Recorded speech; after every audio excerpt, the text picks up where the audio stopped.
Guys, it's the Unsmooth Criminal, and I'm in the mood for some horror. Well, not actually, really. I'm a fucking pussy when it comes to horror, but uh, I'm in the mood for part 5, and that's all I need to say. No more introductions. Let's get into this. So we finished off with the USJ and them going back to the school, and it's a few weeks after, and they're getting back to school or class actually. Oh, crap. And they want to do another test, and it's another Heroes versus Villains, but this time Eri and Izumi are forbidden from taking part in it. So they got Kendo and Tetsu Tetsu from class 1B, and Izumi sees what Kendo's ability is, and she goes, "Eri, can I do it?" And Eri goes, "No, you cannot. Now just sit back and watch." And if you don't complain or ask me anything else today, I'll make sure your punishment is twice as painful as last night. And they had some girls from class 1B join them. Some girls, not all of them, join them. And it was the girl with the poltergeist quirk, and Ibarra joined them. Ibarra can't be affected by Izumi's gas, sadly, because plants absorb the gas, turn it into oxygen. So, Ibarra is not cursed. And Eri, when Tetsu Tetsu and uh, Kendo are done, Eri walks up to Kendo and asks, "Do you want to have some fun later tonight?" And Momo, Mina, Hagakure, who is the Cheshire Hagakure? I don't like normal Hagakure. Who is the Cheshire Hagakure? And everybody who knows what fun means to Eri, they start getting excited. All over their body, they get excited, and Kendo goes, sure? And Izumi heard that and goes, yeah, yeah, yeah, yeah. And she's getting excited. And Eri goes, well, I'll see you tonight. Come to our dorms and you'll be let in. And Izumi's just jumping up and down at this point.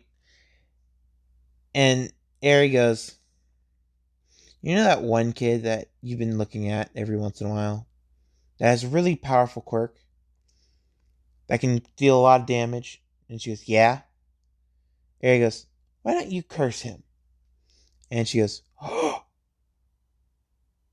ooh, yeah. And the whole entire room starts to fill this with this fog, and everybody who is not being targeted by the fog is not affected, and the one person who is being targeted by the fog is affected. So he has been cursed, but I'm not saying who it is yet. He has been cursed, and she goes, okay, done. And she goes back to watching, and she's getting really, really excited, waiting for the end of the day. So the end of the day comes around. The Poltergeist Girl, Ibarra, and Kendo walk to 1A, and Kendo asks if the rest of the class 1B girls can join. And Eri goes, what are their quirks? And Kendo says all their quirks, and Eri goes, ooh, yeah. And Kendo asks, so what are we doing? And Eri goes, we're working on our quirks. Just, you're going to be very weirded out by what's going to happen. And Kendo goes, what do you mean? And Eri goes, you'll see. You'll see. Just saying, it was originally an 8x8 room. And Kendo goes, okay. And she's confused. So the rest of the Class 1B girls show up, and Ibarra's like, are we doing that again tonight? And Eri goes, yeah, but it seems like you're at your limit.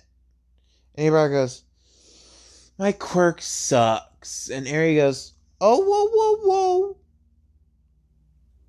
I have a solution.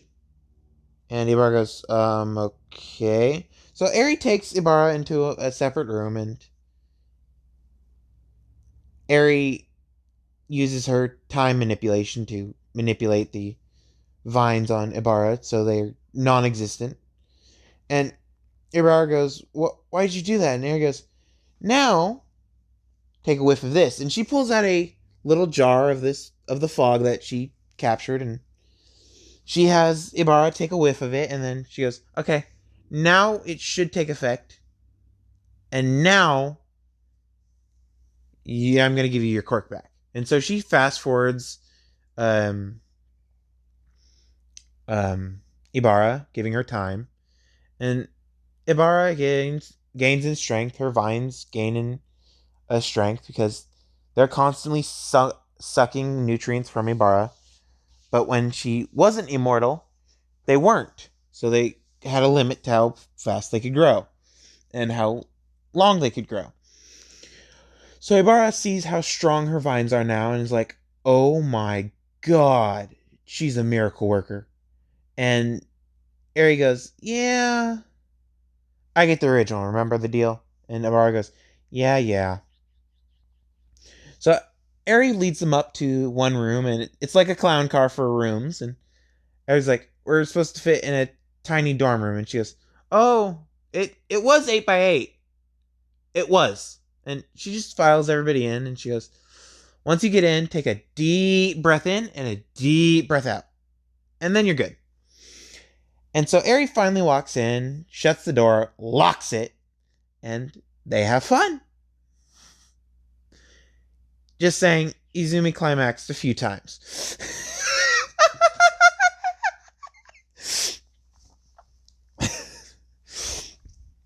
So,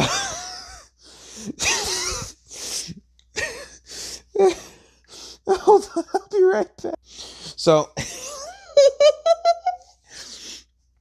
let's get back to the story. We skip a few weeks. Now it's a sports festival. And before the sports festival happens, Eri says to Izumi that she's the top performer in the class, so she'll have to make the speech. And if she mentions anything about masochism and wanting to be hurt, she's not getting punished tonight. And everybody voices disagreement, like, yeah, don't say that. That's a you thing. That's a us thing. Nobody else. They all voice an agreement at the same time, and Eri giggles at this, going, and do not mention your quirk. Just mention how you're happy to be in UA and you're happy to be with friends. And also give a inspiring speech to the other kids so they can actually think they have a chance. And the rest of the class when they go, yeah. And this kid in the back has gotten a little shorter, and some of the guys have noticed and like, dude, you've gotten shorter. And he goes, what? And he looks at himself in the mirror and he's like, the fuck? Why did I get shorter? So I'm not gonna reveal it this episode. I'm gonna wait, see if you guys can guess it. And if you guys can, I'm gonna give you a 1,000 bonus points when you join the server. So I'm gonna give you a question every 2 days. Yeah, I'm gonna give you guys a question every 2 days. And I'll go back through and give points, I'll reward points to everybody who has gotten it right in the same channel after 24 hours. So, let's get back on topic. We are What is it?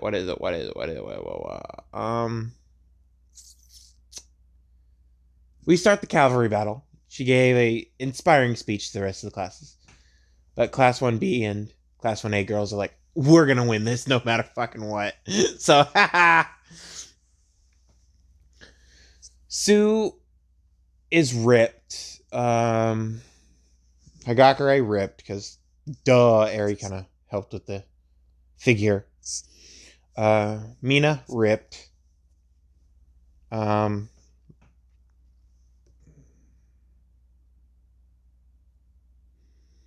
All their quirks are 10 times more powerful than normal. And that's mainly because they're immortal, so they can push their bodies to the absolute fucking limit and past. So they continue going all night, and they have like an hour of sleep in reality, but in the weird world that Izumi put up, they have like 30 hours of sleep because they go for like 50 hours of non-stop torture on Izumi. So they get a good workout every single night, and they've been improving by leaps and bounds, and the guys are like, what the hell? What the fuck is going on at night? And one time Minetta's gone to the door and he wanted to see what they're doing, and all he heard was moans.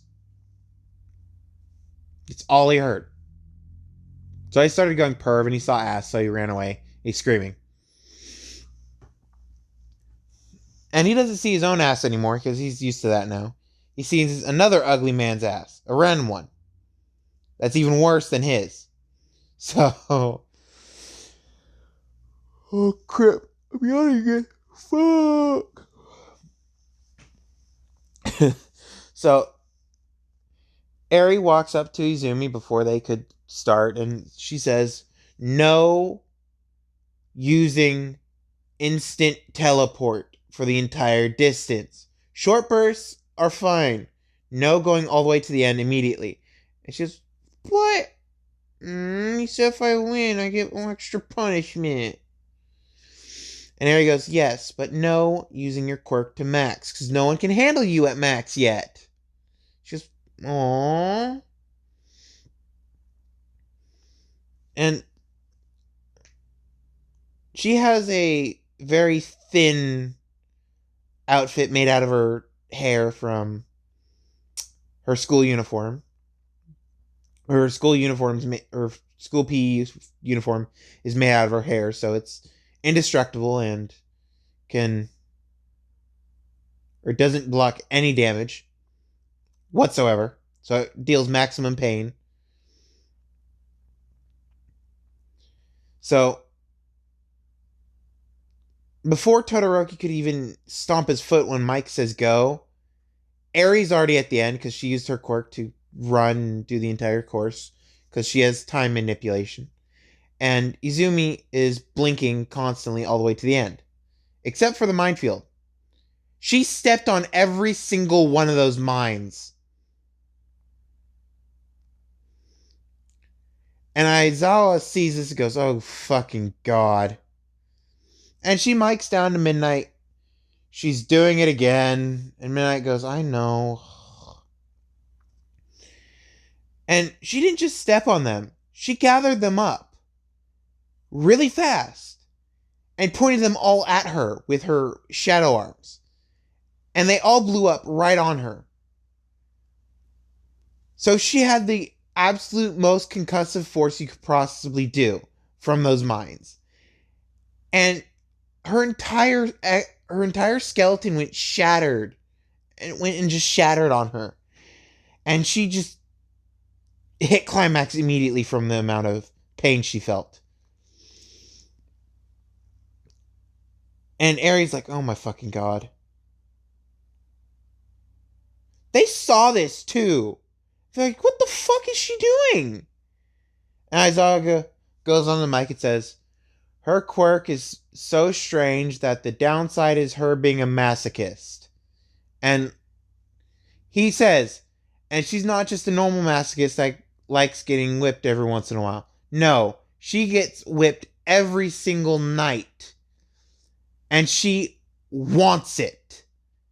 And every time we try to stop them, from doing it, we are also there getting hit.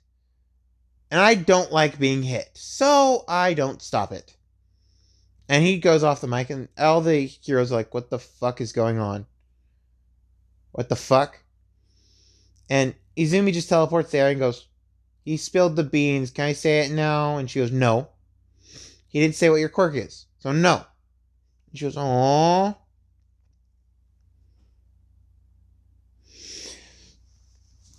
And everybody's like, what? She wants to say her quirk? And that one girl with the white hair does not want her to say the quirk. What? So, the cavalry battle, Izumi takes on the full load of all three of them, and Mei has also joined the party every once in a while, just to work on her strength. So, she's not immortal, but she is a very buff person for being just a support course student. And so all of them are pretty much twice the weight as in canon. And she's carrying them all on her back, and muscle fibers rip. They tear. Her bones are cracking and fracturing from the weight. And she is having the time of her life while doing it. And everybody sees this and they're like, what the fuck is going on? Oh, crap. I'll be right back. I came back, and so I just finished it's been a while, but I just finished the, oh, what is it? Cavalry battle. It's on to the 1v1s. And Shinso walks out on stage, and Izumi is currently sitting with Eri, and Eri's going, okay, you can only use this mask as a scare tactic. Does that make sense? Oh. And she goes, aww, why can't I just play with him a little? And she goes, no, only a scare tactic. She goes, fine. So she appears in the middle of the arena, and she gives the thumbs up to Midnight, and Midnight says, okay, we shall start in 3, 2, 1. And the jigsaw mask appears on Izumi's face. And her head's hanging forwards, still looking at Shinso, and she asks him a question, completely cutting him off before he can even speak. Do you want to play a game? And just saying that one line, all of the heroes in the stands are freaking out. Like, they have Jigsaw in their school? Like, what the fuck? Even Endeavor is freaking out. Like, what? I've tried to get into those things before. I couldn't. So he's terrified because she's overpowered, and he knows that. And so and she's like, I'll just scare him a little bit. So she messes with her face because she can shapeshift a little, just a tiny bit. And she removes the mask, showing an eyeless Jack face. And she is smiling, and she says in a gargly voice, do you want to play a game? And everybody sees this and is fucking terrified. And Eri wants to just reward her because she's just using it as a scare tactic, and Shinso runs out of the arena, just almost shitting himself from how scared he is. He couldn't even say a word.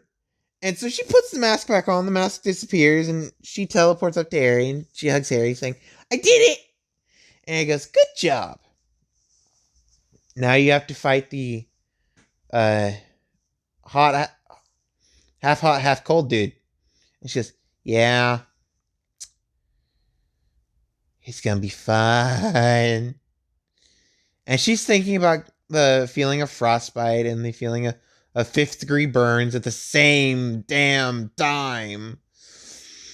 And Aries like, okay, well, I'll be back. And she walks over to Shoto and says, you're going to lose. And he goes, why do you say that? In his stoic, I don't give a crap about anybody tone. She goes, it's inevitable. She's immortal. Her quirk is so overpowered. You remember what you saw that one day. And the last thing you can do to even get close to beating her is use both sides. It isn't yours. It isn't your father's. It's just a damn quirk. And you happen to have it. So get the fuck over your daddy issues and get ready for fighting my Izumi.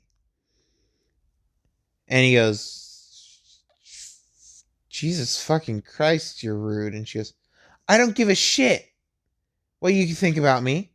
The only one I give a shit who thinks about me is Izumi.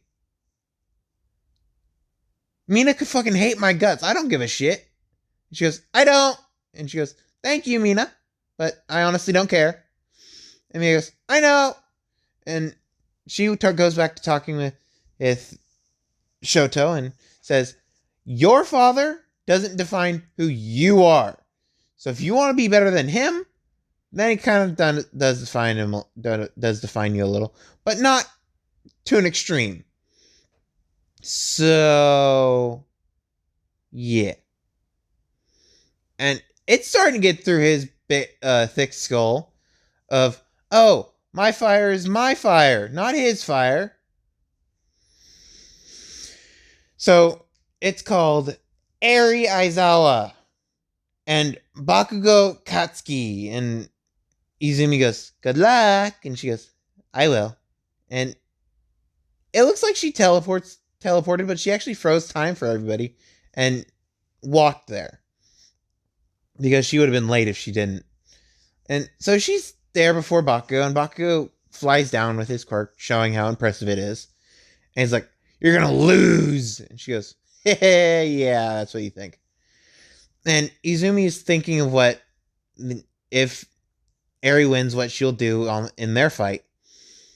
And she's like, wait, she's just gonna heal me. She's not gonna let me. No, this is gonna be no fun. And Eri is currently occupied with her fight and goes, you're too weak. So she increases his time to when he's a full-on adult.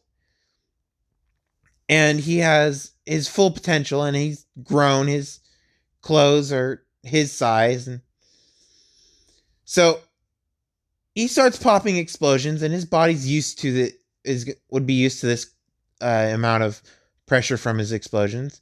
And she goes, there we go. Now you have a chance.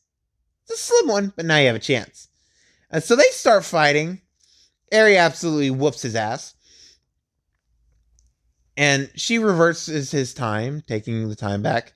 And he's back to the 14 or 15, 16-year-old Katsuki that we all know from canon. Just a little scared of them now.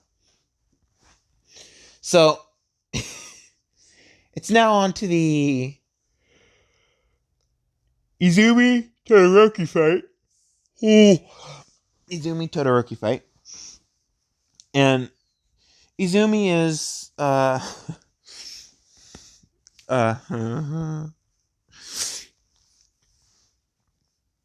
just shaking with excitement and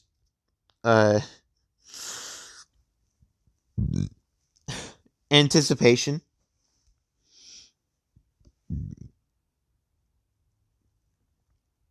Ooh, potassic pee. Yeah, I'm uploading a video right this second. But let's get back to it. She's shaking with excitement and anticipation, and so she doesn't put on the mask. She just smiles at him. And she asks him a question with a big smile on her face. Do you want to play a game?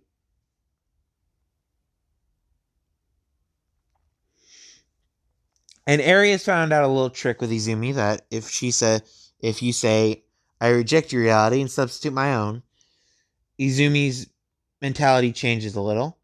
Not the masochistic part, but she is completely subordinate to you, and she kind of reads your mind of what you want to do, so she does it subconsciously. And she told that to Shoto Todoroki. So the fog starts rolling out of Izumi, and Shoto breathes in a big whiff of it, and he's transported, and Midnight is rushed out of the stadium by 13, and Cementos is also rushed out of the stadium by 13. And 13 just stands in the stadium and says that everybody at stadium level, you're fine. Just people in the stadium have to be careful, because this fog will give you high, very, very, very frightening illusions